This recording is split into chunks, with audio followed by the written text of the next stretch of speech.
The chair recognizes the honorable member for Marco City. Thank you very much, Mr. Deputy. I wish to give thanks to Almighty God for this opportunity to once again be able to speak on behalf of and in conjunction with the residents of Marco City and on behalf of any number of Bahamians throughout the Commonwealth of the Bahamas who still grapple with a number of pressing issues that we are all tasked with addressing.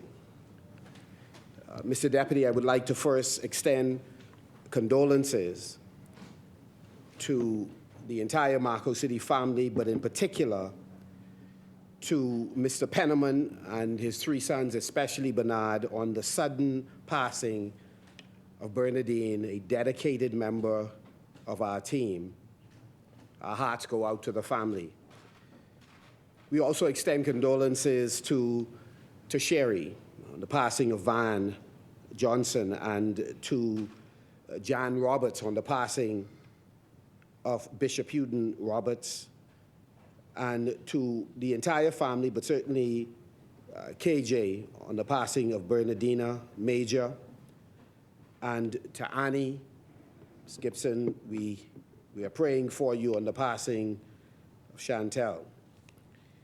We eulogize, laid to rest, Robert Williams and Christine Outen and Angela Moss just this past weekend, a tremendous amount of grief for so many families throughout the Commonwealth of the Bahamas, including our very own chaplain, Bishop Gregory Minnis, on the passing of his mother. And now we've learned other members of our team have lost close family members as well.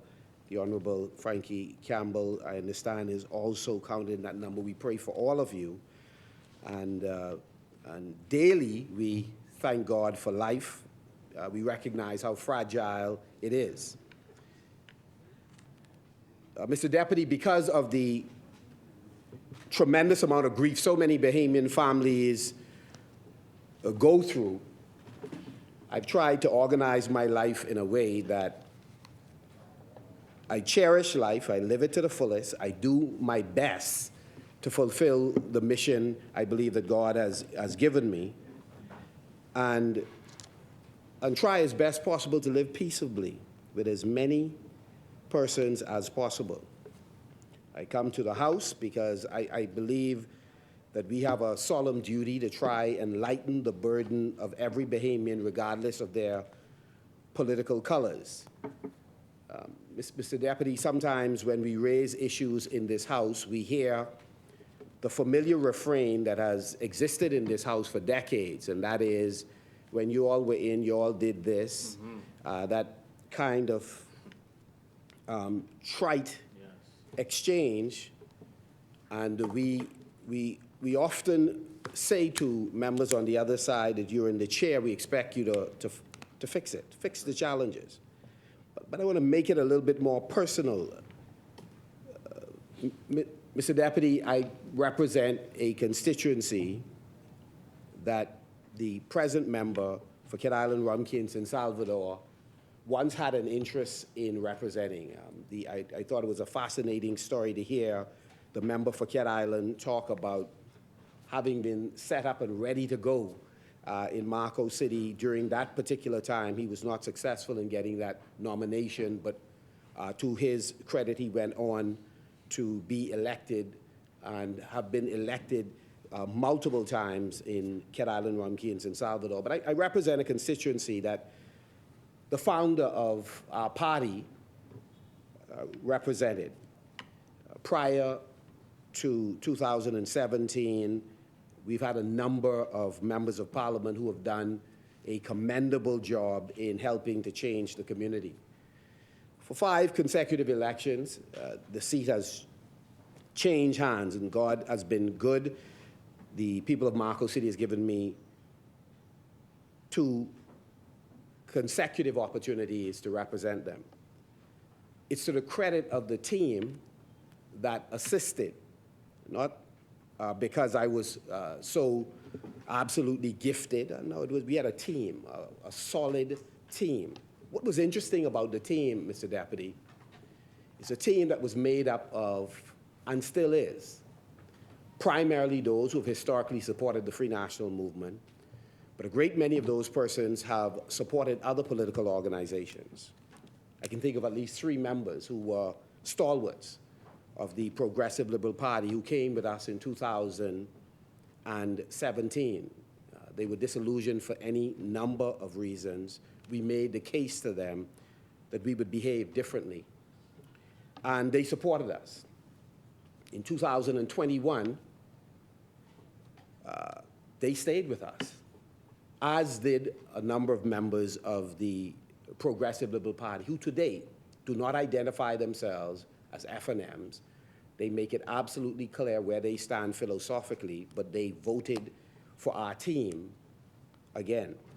I think it's in part because the brand of politics that we practice is a brand that seeks to empower all Bahamians. We believe that we create employment by growing the economy, identifying suitable candidates, making sure they fill vacancies once they apply in an appropriate manner. We don't believe that we create employment by unemploying people who we perceive to be from another side. And so Mr. Deputy, in Grand Bahama, as a case in point, urban renewal, under the Free National Movement, functioned as close as possible to the terms of reference for urban renewal. It wasn't busy with people signing in, leaving the job, and going to do politics. We depoliticized the urban renewal we met. I'm speaking in Grand Bahama. And no less than members on that side, including the member for West End and Bimini, acknowledged. It was a professional team that worked there. In the case of Marco City, over a 4.5-year period, I visited that office, the physical office, no more than 4 times. I believe it was 3 times. I made contributions when they made requests, but I participated in their events each time I had an opportunity and I was invited, but did not get involved in seeking to direct or adversely influence the way in which they dealt with constituents in general. Why is this relevant, Mr. Deputy? It's relevant because, unfortunately, we talk a lot about what should happen in this country, what should happen in this parliament, and how we ought to join hands and work in tandem with each other. But this administration that is presently running the Commonwealth of the Bahamas is quite possibly one of the most tribalistic administrations that I have seen and experienced in my adult life in politics. That doesn't apply to all the ministers, let me be clear. There are members on the other side you're able to call, and they are not going to say one thing to your face and do something different. They would seek to help the people who you direct to them. But that is few and far in between. There's one rule for this administration, and there is a different rule for the rest of the Bahamas. And that doesn't mean, and let me say to people who are observing and listening, that doesn't mean we don't intend, or I don't intend, to be civil, cordial, to engage in social events on occasion, because we can't keep up with the amount of social events the Progressive Liberal Party put on. But on occasion, because we believe that civility and being cordial and collegial is important in a modern democracy, lest we fall into a pattern of behavior where we are spewing venom and plotting on each other. And believe you me, Bahamians, lots of plotting going on. As we discuss the Law Reform and Revision Bill, I can't help but remind the Bahamian people, as I've said before, there is one rule for members of the Progressive Liberal Party and their friends and their allies, and there is a different rule for their political opponents and other Bahamians. Don't get distracted. Their focus when it comes to investigations by any means necessary, when they have persons in their crosshair who they wish to pursue and to prosecute. And sometimes the investigations done within the context of ministries or other organs of the government or uniform branches that report to government. However, when members of their team have issues, they are slow to act, slow to investigate, and they work diligently, in my estimation, to ensure that some matters never see the light of day. So today, we discuss the Law Reform and Revision Bill. As my colleagues have indicated already, we support the bill. We support bills that come to the Parliament that improve the condition of the Bahamas and the Bahamians. Some bills help us to make significant, in some cases revolutionary changes and leap forward in our progress. Others provide marginal improvement to where we are now. The Law Reform and Revision Bill, the one that we have before us, is one such bill that we believe incrementally move us forward in terms of modernizing our legislature. We've already litigated in this discussion that there are some useful elements in this bill. But I share the view that this is an administration steeped in overselling and under-delivering. They did it in Grand Bahama when it came to the sale of the hotel with much fanfare. They talked about dereliction of duty by the past administration and how they struck a better deal. And to thunderous applause, they sold us a bill of goods that turned out not to be what it was represented. It's not uncommon. They promised, as it relates to electricity, that they will cause a review to happen with a view of lowering costs, no matter how they try to spin it. You're not going to review it. What you're reviewing it for, if the intention is not to lower the burden of energy on the backs of Bahamians. Instead, they've done the exact opposite. They've caused a 35% and counting increase of electricity bills for struggling Bahamians, small businesses, and by the time they finish with their 13-month price hike, it'll be closer to 100%, quite possibly, for some businesses. And they did that because they're not good at taking advice, but they're even better at seeking to hide untruths that they spewed, no less than in this place on multiple occasions, and have no shame and continue to return and talk strong. You can't be wrong and strong. Mr. Deputy, there's one rule for this administration, and there's a different rule for everybody else. So we're facing issues today. Strong accusations against members of that administration in a variety of areas. Assault with a vehicle, assault with a knife, strong accusations. But the pace at which the police move to investigate to determine whether or not these are accurate is exceptionally slow. It is in our interest that if ever we accuse, it is in your interest to clarify it, so that a cloud could be removed from over one's head. But instead, Mr. Deputy, this administration has a fundamentally different approach in terms of addressing accusations when it's laid at their feet. We have proof positive that when accusations are laid on this side, the police is swift to act, meticulous in its investigations, and resolute in pursuing what it is pursuing. The question is, can the same rules, or shouldn't the same rules, apply to all of our citizens? Mr. Deputy, when we, in Parliament, a part of our duty is to raise and address pressing issues that affect the Bahamian people.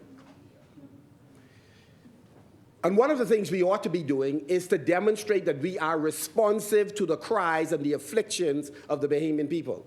So if today there is an outcry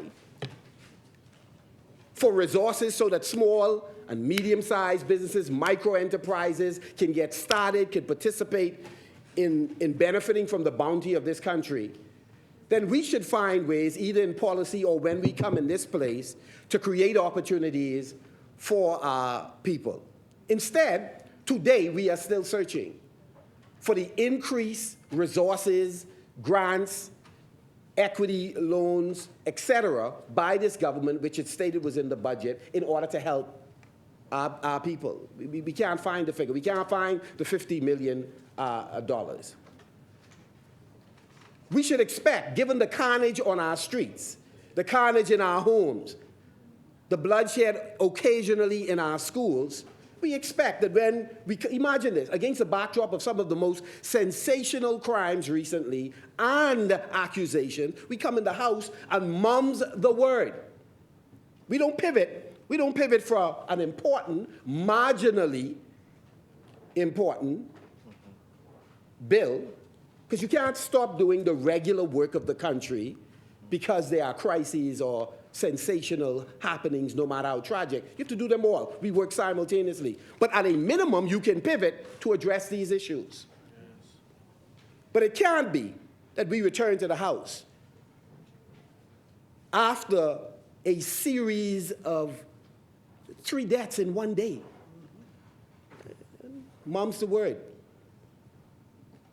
This is the place people are looking to us for some answers. When you listen to some members on the other side, you hear activists. That's fine. I'm an activist as well. Was arrested when the PLP was in, and I called for resignation of the then leader. Was arrested in Canada, again, protesting against racist police.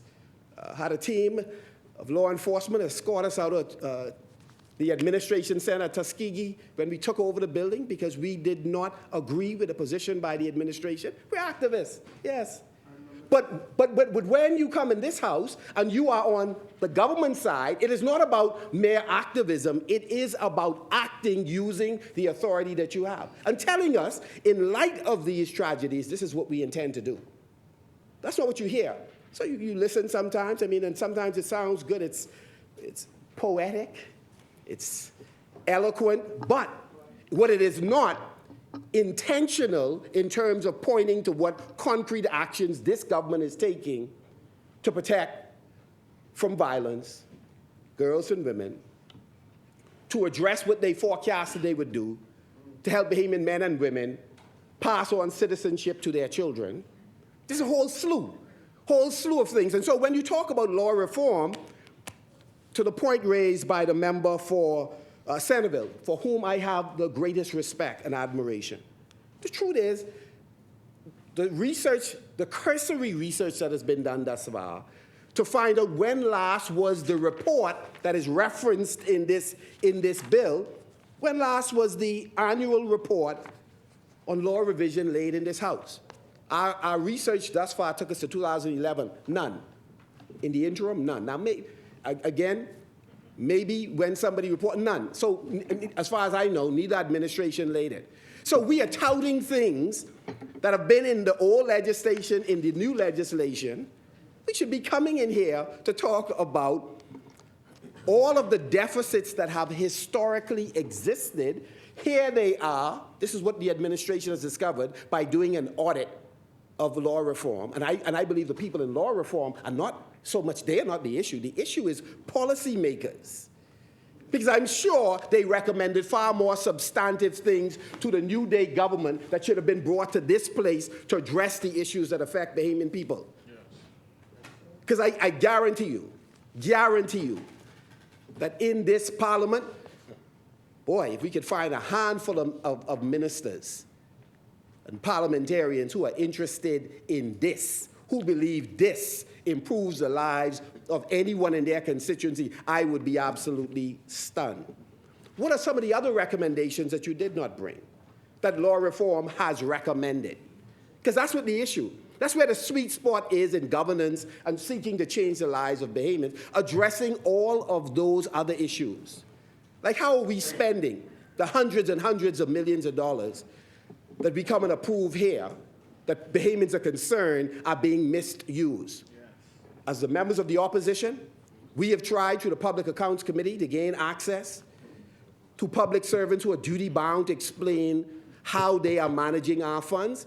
And the Prime Minister, whose duty it is to ensure that there are checks and balances in place to make sure that we manage our resources properly, has done everything possible to stop the Public Accounts Committee from operating. Consider this for a moment. While in opposition, like I say, it's one rule for the Progressive Liberal Party, and there's a different rule for everybody else. When in opposition, the Prime Minister, along with others, petitioned the then Speaker of the House to make sure that they had access to records held by the Minister administration. The Speaker ruled.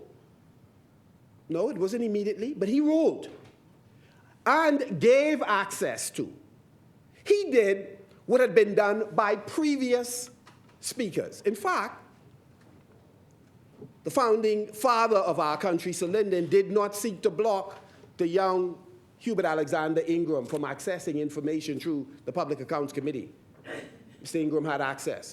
Mr. Ingram didn't seek to block the Honorable Perry Christie from gaining information.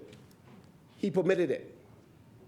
And so what is interesting today is the very Prime Minister that petitioned and got relief, righteous relief, is now doing everything possible to block the Public Accounts Committee from holding the government accountable. One rule for them, but a different rule for everybody else. And in fact, they've gone further. Even in the Public Financial Management Act, they have sought to gut the Public Accounts Committee. So in amending the legislation that is responsible for the public financial management system, even then they looked for one additional way in which they could weaken important legislation. There's a power grab. The power grab is to reduce the role of the Governor General, the role of the Speaker, and to blur the lines between separation of states. So we can't talk about a new infrastructure and ecosystem for the Parliament of the Bahamas and how we intend to empower the Parliament of the Bahamas, and at the same time, every opportunity we get to grab influence away from the House, we do so. Imagine the Attorney General. Sorry, let me amend that. The unelected Attorney General, who has no constituents that he's discharging duties for, sends a letter to block the work of the Public Accounts Committee. So the question is, yeah, but he gone. So the issue here is this, that he did not act independently, he acted on instruction. Unless we have a rogue Attorney General, he acted on instruction. And so we're saying it can't be. And I encourage the public. We cannot permit it to be that one rule for the Progressive Liberal Party and those that support them and a different rule for the rest of us. It cannot be right.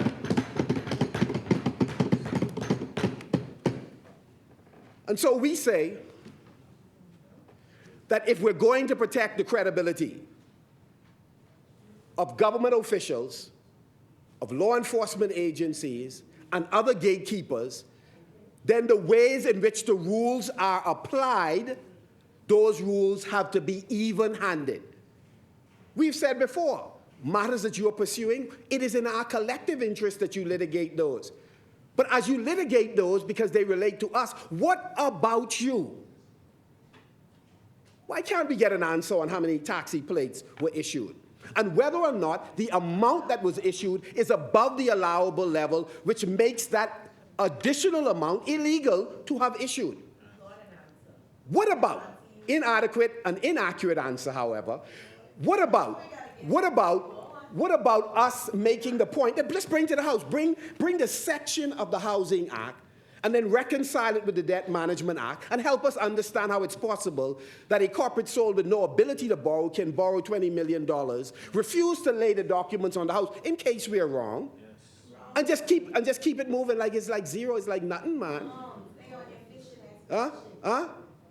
Serial lawbreaker. And so again, no, please, by all means, open book, come, bring it. Any day you're ready, all of you, bring it. The bottom line is that there's one rule for the Progressive Liberal Party and a different rule for everybody else. Mr. Deputy Speaker, we believe that it is important to bring the report to the House so we can see the litany of issues in the legislation, anomalies that exist, outdated legislation that needs to be modernized, the whole range of objectives that the Law Reform Commission addresses. And the government should properly prioritize those matters to ensure that we systematically deal with them. To the point raised earlier, if there's a need for us to hire additional persons in order for us to remedy those things that are an albatross around our national neck, then we should do so. The backlogs that we have in the court system, I find it is tragic. That's part of why the public is often disillusioned with policymakers. That if persons can't get justice because they can't even get before a court to have an appropriate hearing, that's an issue. So if we need to allocate additional resources to hire additional help in order to clear out the backlog, if we have to call lawyers on the carpet to ensure that they behave in a manner not to frustrate the system, but to discharge rightfully their duties to their clients, they should do it. Yes. And these are the kinds of things we should talk about. These are the things we should be bringing to the House. And it isn't an issue that we're killjoys. We're trying to stop the government from celebrating Bahamian exceptionalism and celebrating what we've accomplished and who we are as a people. But it is about prioritizing that in the midst of the 50th anniversary, given the level of crisis on the ground in many of these communities, that we need to reconsider how we're allocating funds and for what reason. Because while we in the plush hotels sipping on some syrup or sipping on whatever, there are some folks who ain't got nothing to eat. And they certainly ain't getting vouchers no more, or they're getting them irregularly. So there's an issue, because there is an issue with priorities. And so, Mr. Deputy, as we support the law reform and revision bill, we also support the government bringing and laying on the table the list of items that have been recommended by the talented team at Law Reform over these many years, so that we can have a candid, open, honest discussion about what matters we must address. I remember in the financial services sector, successive ministers on both sides used to make the point that one of the things that had put us in good stead as a country is that we would recognize economic opportunities in the financial services sector. We would be quick to market with new financial instruments to attract investments in the Bahamas, and we would get out in front of the competition. And others, those who wish to hold our jurisdiction hostage, will then they will move the goalposts, find some other way to try and curtail our momentum. But at a minimum, we had a self-awareness as a country that we needed to be nimble, we needed to be quick, we needed the right talent to create the right pieces of legislation that made us competitive. That's where we need to be. In almost every sector, we have to find ways through the legislative regime to put us in good stead as a country. And we need to do it in immigration. We need to do it as it relates to fighting crime. We need to do it in tackling this issue of bail. Many times, politicians and police use the judiciary as scapegoats when we don't accept our fair share of the responsibility by not doing what we need to do in here to make life easier for police, for members of the judiciary. And so, Mr. Deputy, I end where I began. There's one rule for the Progressive Liberal Party and its members, and there is a different rule for the rest of us. Thank you, Honorable Member.